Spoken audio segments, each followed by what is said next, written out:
In today's video, we're going to be focusing in on this current conditions because, I mean, look at it. It's all over the place, right? We have precipitation almost in every single state here from what we can see. So we're going to zoom in just a second and take a look at all these different areas. We're also just going to take an overview look at all of the models because there is quite a bit to go over as we transition into the month of March. Things look to be pretty interesting. There is some opportunities at Snowfall, really, but take that with a grain of salt. I know that's been kind of the whole thing I've been saying all year long, but this winter has been unlike any other winter. The only one I could think of that was even similar was 2019 to 2020. I believe that's the one where it was just like totally no snowfall. And you'd kind of get hints of the models saying there might be some, but it would just always fizzle away. That year was very different in many different ways about what caused it to be that way, as I think that was a very strong El Nino year. But it ended up having a very similar result, which is interesting. So two extremes on different sides of the spectrum, but really ended up with pretty similar results here in the East. Now, when we take a look at today, we can see that there is plenty of kind of showery thunderstorm activity underneath here. It seems to be pretty exclusive for a strip of kind of area here through the southern four corner states, through the south central United States, and into the deeper south there. We can see that for the Northwest, all the way through the Rockies and into the northern plains, we also have some storminess taking place. And then once we take a look here at kind of your upper regions of the Northeast and into the Great Lakes, we do have a bit of a really strong low here that is causing some precipitation to take place in some different areas. Now, we're just going to zoom in a little bit here to the west and take a look at things. As you can see, for the more coastal regions of the Northwest, we're seeing some rainfall. It's pretty snowy there for the mountains, kind of the Cascades there. And then once we work our way down some of the Rockies here, mostly around Idaho, Utah, we see some wintry precipitation starting up for a lot of these mountainous regions. Same story for Montana into Wyoming. But I think the coldest air here is going to be over the Dakotas, Minnesota, here, where we see plenty of heavy snowfall taking place throughout areas like Bismarck, down through Sioux Falls, areas like that. We're seeing some very, very heavy snowfall. So North Dakota, South Dakota, Minnesota, Nebraska, and into Iowa there, we definitely have some heavier snowfall taking place at this point. Now, as we take a look primarily at the kind of northeast regions here of the United States, we can see again there is some sort of low up here, and this is causing some spin in the atmosphere here, which is leading towards this type of motion in the ocean there.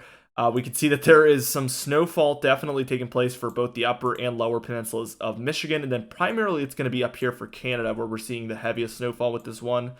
Right in here is where we're seeing the most snowfall at this point. Now, what we're going to go ahead and do is quickly move on and take a look at our modeled guidance, where again, there is quite a bit to discuss today. Now, first things first, let's take a look here at our European model, and we're just going to take this towards later on this evening, and as we can see, we do have a 984 millibar low pressure center developing over Colorado there. Lots of snowfall to the north of this low by the time we're reaching this evening. Obviously, things will be cooling down into the evening. We still have quite a bit of precipitation rising up through the southwest as well. And overall, it's quieter in the east outside of this weaker storm system that we have over the northeast here, bringing snowfall perhaps for the Adirondacks, the Green Mountains, areas like that. And then rainfall as you work your way further south down the coast. Let's keep going with this though, and we can see that by the time we're reaching even into tomorrow afternoon, a 994 millibar low pressure center is developing over the eastern United States, a 980 millibar low pressure center bringing heavy snowfall to many different states throughout the west here.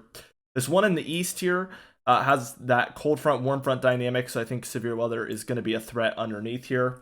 I think the most interesting thing is the close proximity between these two lows here is very interesting to me because we have two very strong storm systems very close together, and they're very, very different in nature, okay? Because we have this one with diving cold air with it, even on the northern end, probably some cold air moving in.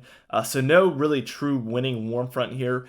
Really just a lot of cold air and a lot of snowfall, as you can see with this low. But this one in the east here has that typical cold front, warm front dynamic going on, where we have this mixed precipitation and even snowfall to the north of that warm front, but it's going to continue to progress northward.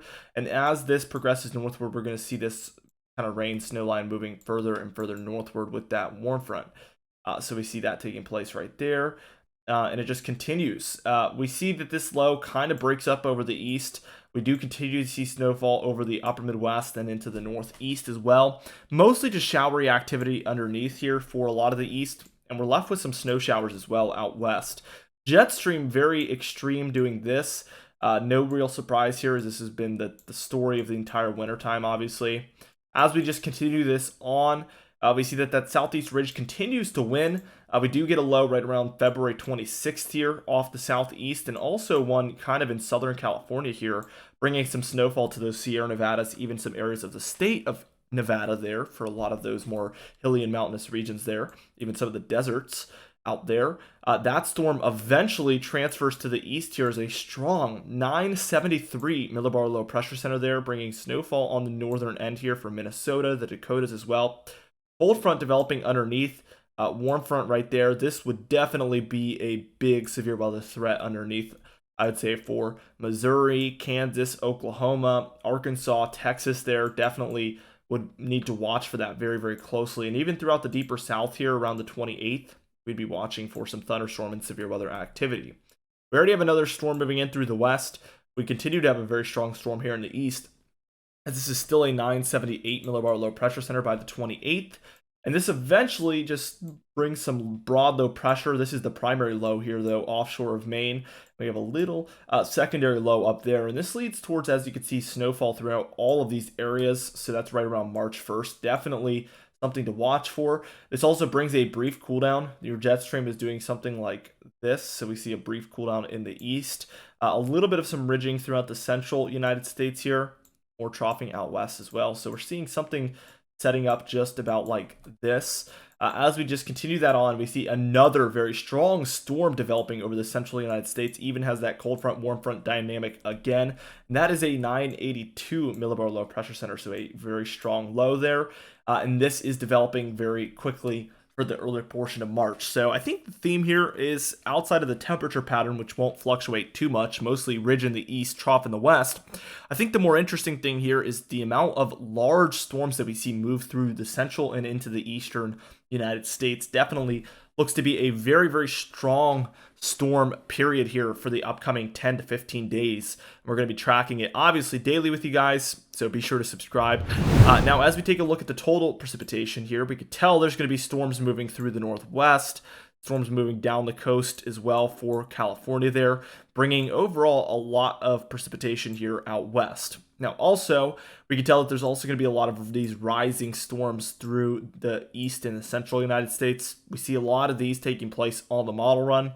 And underneath this leads towards quite a bit of thunderstorm and showery activity as well, which gets us into the 1 to 2 inch range for a lot of these folks in here.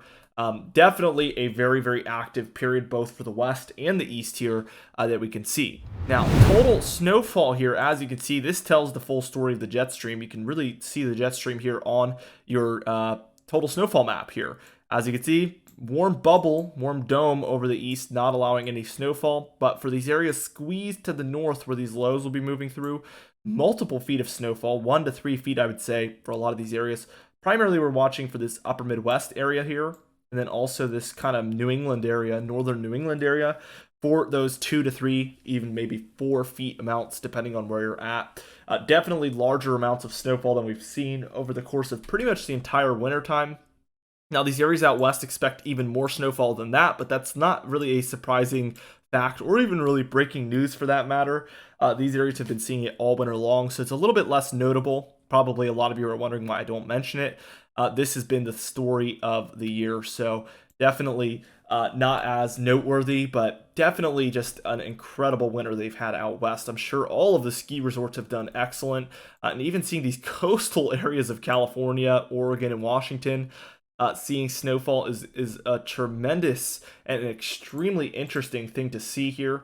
I want to see, as we take a look at California here, yeah, look at all these coastal areas here in California seeing snowfall, even the northern coast here. But look at the central coast, just south of the San Francisco Bay, seeing some snowfall even along the coastline there. And even as we work our way towards Southern California here, we can see areas very, very close to these coastal areas seeing a tremendous amount of snowfall. I know these areas are very mountainous, but it looks like this model wants to get this snowfall awfully close to the coast and in the lower elevation areas here.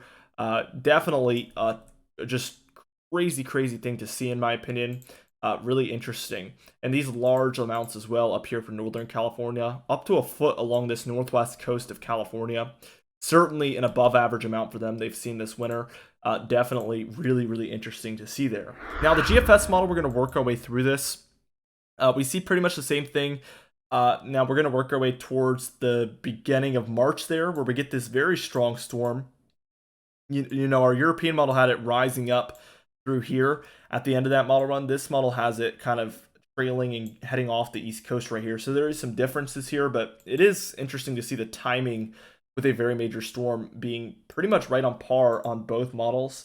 Now by March 8th, we get a very strong low here on the GFS model as well. Heavy snowfall here to the north, and definitely some showers and potentially severe weather underneath there. Definitely by this point, we would be seeing some severe weather as this warm rising air takes place. And then we see cold air barreling behind this. We'd be watching all of these areas for some severe weather with that around March 8th and 9th. So we'll have to see if that pans out. We always take this model with a grain of salt. But as you can see, this jet stream looking almost the same as we've seen all winter long. Large ridge out east and a massive trough out west. It is the story of the winter, honestly.